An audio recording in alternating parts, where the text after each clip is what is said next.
Selamat datang di channel Lensa Sejarah. Di sini, kita akan menjelajahi kisah-kisah menarik dari masa lalu, menggali peristiwa-peristiwa bersejarah, dan memahami bagaimana sejarah membentuk dunia kita saat ini. Jangan lupa untuk like, komen, dan subscribe agar tidak ketinggalan konten terbaru. Di sebuah desa kecil di Yogyakarta pada awal abad ke-19, hidup seorang pemuda bernama Raden Mas Ontowiryo, yang lebih dikenal sebagai Pangeran Diponegoro. Ia adalah seorang putra bangsawan dari Keraton Yogyakarta yang memiliki jiwa patriotik dan semangat juang yang tinggi. Suatu hari, Belanda mulai memperluas kekuasaan mereka dengan membangun jalan-jalan yang melewati tanah-tanah keramat dan makam-makam leluhur. Tindakan ini menimbulkan kemarahan di kalangan rakyat, terutama Pangeran Diponegoro. Merasa bahwa harga diri dan kehormatan bangsanya terancam, ia memutuskan untuk memimpin perlawanan. Diponegoro mengumpulkan para pengikutnya di desa Tegalrejo. Di bawah kepemimpinannya, mereka mulai merencanakan serangan terhadap pos-pos Belanda. Berita tentang perlawanan ini segera menyebar dan banyak orang dari berbagai wilayah datang untuk bergabung dengan pasukannya. Pada malam yang gelap, Diponegoro dan pasukannya bergerak dengan diam-diam menuju sebuah benteng Belanda di Muntilan. Dengan strategi gerilya yang cerdik, mereka berhasil menyusup ke dalam benteng dan menyerang musuh dengan tiba-tiba.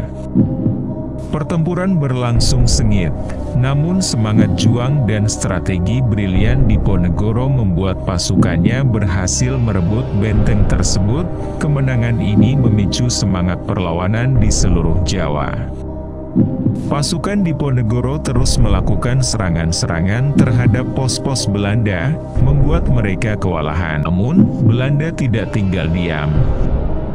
Mereka mengirim pasukan tambahan dan menggunakan strategi divide et impera untuk memecah belah kekuatan Diponegoro. Pertempuran demi pertempuran terjadi di berbagai wilayah. Di bawah pimpinan Diponegoro, para pejuang menggunakan taktik gerilya, memanfaatkan medan yang mereka kenal dengan baik.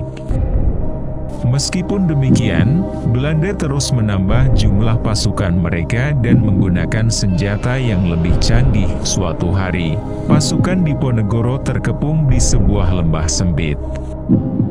Dengan jumlah pasukan yang jauh lebih sedikit dan persenjataan yang sederhana, mereka berjuang mati-matian melawan serangan Belanda. Diponegoro sendiri berada di garis depan, memimpin pasukannya dengan keberanian yang luar biasa. Meski perlawanan mereka sangat gigih, situasi semakin sulit. Pasukan Belanda yang terus berdatangan membuat posisi mereka semakin terjepit. Diponegoro menyadari bahwa ini adalah salah satu pertempuran terakhir mereka. Dengan hati yang teguh, ia memerintahkan pasukannya untuk mundur secara teratur agar mereka bisa menyelamatkan diri dan melanjutkan perlawanan di kemudian hari. Diponegoro dan sisa pasukannya berhasil meloloskan diri dari kepungan tersebut.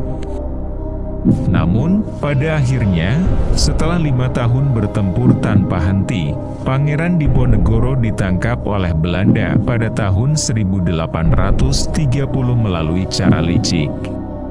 Ia diasingkan ke Makassar hingga akhir hayatnya pada tahun 1855. Meskipun perjuangannya tidak langsung mengusir Belanda dari tanah Jawa, semangat dan pengorbanan Pangeran Diponegoro tetap hidup dalam hati rakyat Indonesia. Perjuangannya menjadi inspirasi bagi generasi berikutnya untuk terus melawan penjajahan dan memperjuangkan kemerdekaan. Terima kasih sudah menonton video ini. Jangan lupa untuk like, komen, dan subscribe jika kamu menikmati konten yang kami bagikan. Aktifkan juga lonceng notifikasinya agar kamu tidak ketinggalan video terbaru dari kami.